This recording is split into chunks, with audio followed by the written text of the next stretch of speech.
Thank you for tuning in to Software Hut.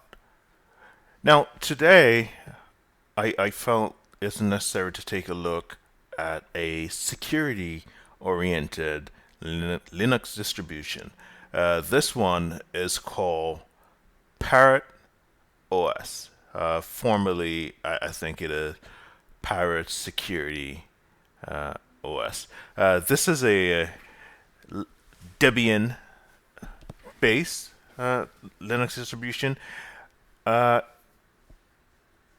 it is not as jam packed as let's say Red Hat or Kali Linux, but I do believe this uh, Linux distribution, this security focus distribution, is something to really take a look at. So let me go ahead and install this on my virtual machine and let's test. So let's go through the installation. So just for note, Parrot OS comes in a few different flavors. There is the Home Edition, which I decided to test today. There's also a Security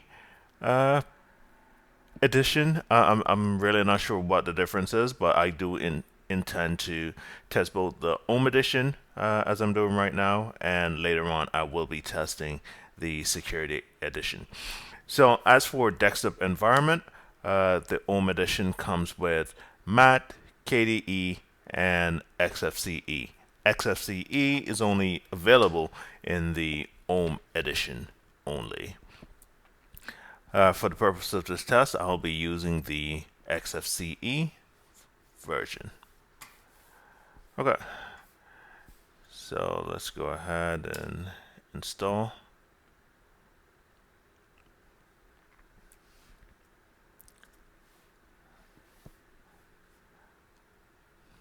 So just a bit of history on the Parrot OS. Parrot OS was originally developed as part of Frozen Box. It's a community forum created by the same developers of Parrot. So just a little background as well. One of the reasons why Parrot OS is different is that they really want Parrot OS to give you that everyday use kind of vibe. You know, you can use this OS as your day-to-day OS. So I'm not sure if they're able to achieve that, but I do intend to give it a pretty good test and go ahead. So let's go ahead and see what we have.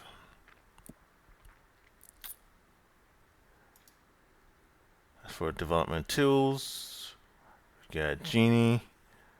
I believe Genie you can use for Python, if I'm not lying. Someone could verify that. VS Codium, Zeal. Yeah, it's a little chess game. Firefox. So, as I mentioned, do remember this is the Home Edition. So all the security software, the Wiresharks and so on, they are not in this particular Home Edition. So this Home Edition is geared towards individuals who would like to use Parrot OS as their daily driver. Okay, comes pre-installed with LibreOffice. I'm not sure what version that is. Currently, LibreOffice is at version 7.2, I believe it is. So let's see. I think my command there was wrong. If I do.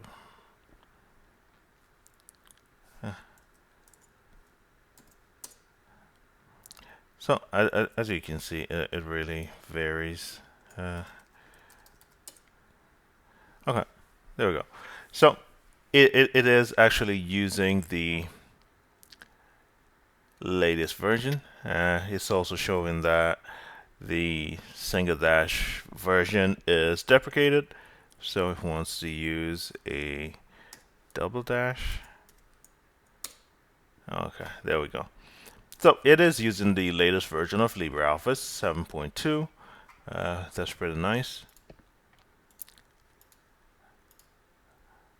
Let's see, for multimedia, we get a DVD CD burner, screenshots, MPV, post audio VLC, real standard, privacy, anonymous surf, cryptography, metadata cleaner. So from the looks of this, it comes pre-installed with you know, your office tool that you might need. You you will most likely definitely need to install a few more softwares to get this looking and feeling the way you should. As for desktop, let's take a look at desktop setting. Comes with quite a few wallpapers. Let's cycle through them. Just take a look.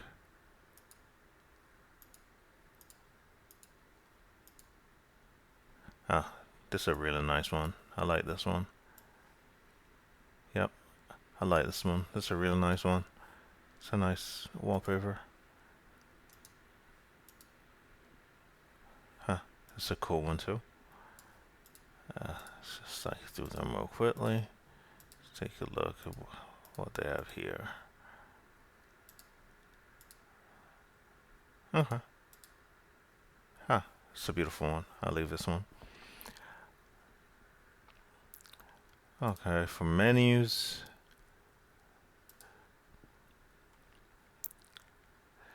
So do remember this is the Xfce, so it is very lightweight.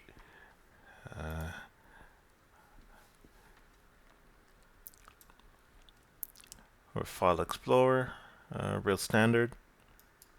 I can close terminal. It's pretty standard. One thing I do notice is that it doesn't have network places. So to find computers on the local network, it doesn't have that readily available. That's something that always throws me off. Do they have a software manager? Let's see.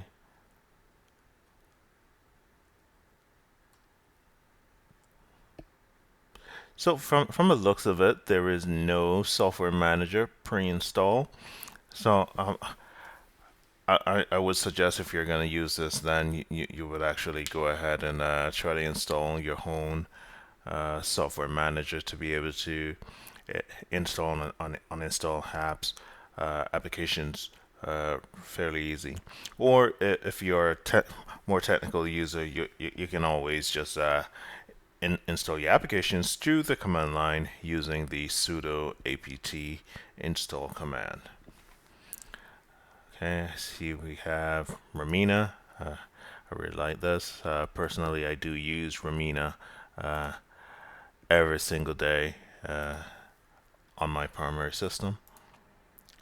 So Ramina is pretty good. So personally, if I was to choose between Ramina and Windows Remote Desktop, I do believe I would choose Ramina instead of a Windows. Huh, this is a new one. Check IP address. Wow. So this is pretty neat. I really like this. I have personally never come across this on any other Linux distribution. I really like this feature. So just one click and it gets you your IP address. So getting data from server, it tells you you're not protected under the Tor network, and it gives you your IP address.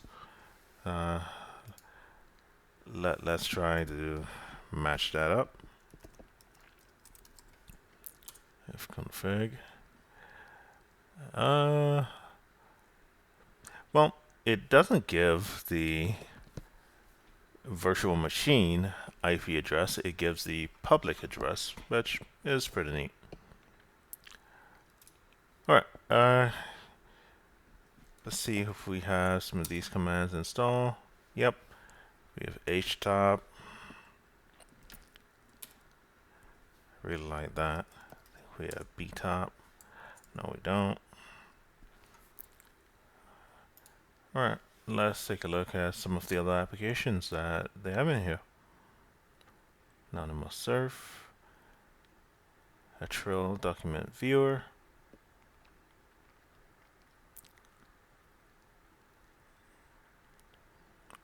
so I see we have 3 versions of Firefox. Not sure why. Personally, will only need one, just a standard. Personally, I currently use on my daily driver Firefox ESR. Not sure what the difference is between Profile Manager, Firefox. I'm really not sure. But my primary daily driver comes with Firefox ESR pre-installed, so that's the one I use. Gparted to modify disk. Again, htop, you saw me run that command earlier.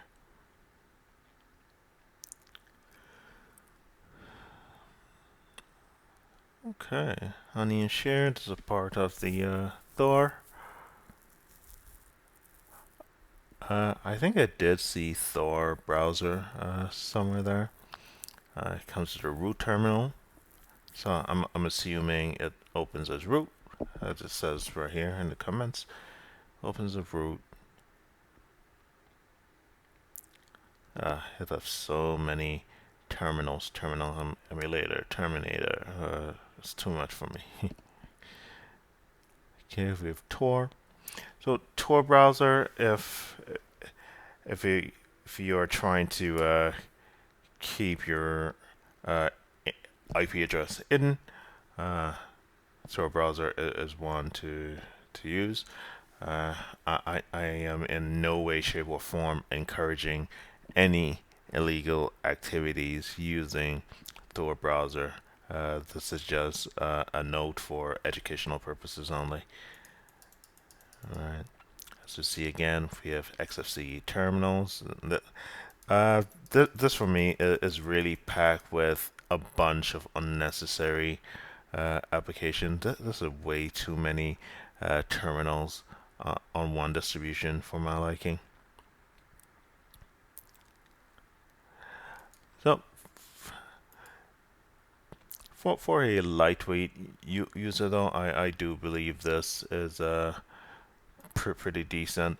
The speed so far on a whole older system, I see this running pretty well. Applications open really fast, and yeah, this is just a brief look at the home edition of Parrot OS.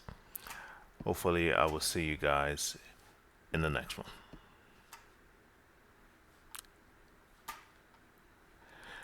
And also, guys, please do remember to like, subscribe, comment. Let me know how you feel about these videos. Let me know if there's a Linux distribution you would like me to cover.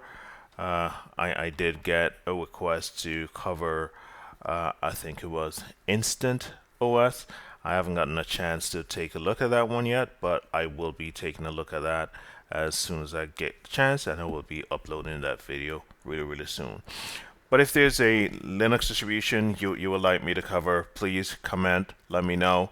If there's a software out there that you don't quite understand, just let me know what software it is. Most likely I would have access to that software, and I will do a brief tutorial of that software for you.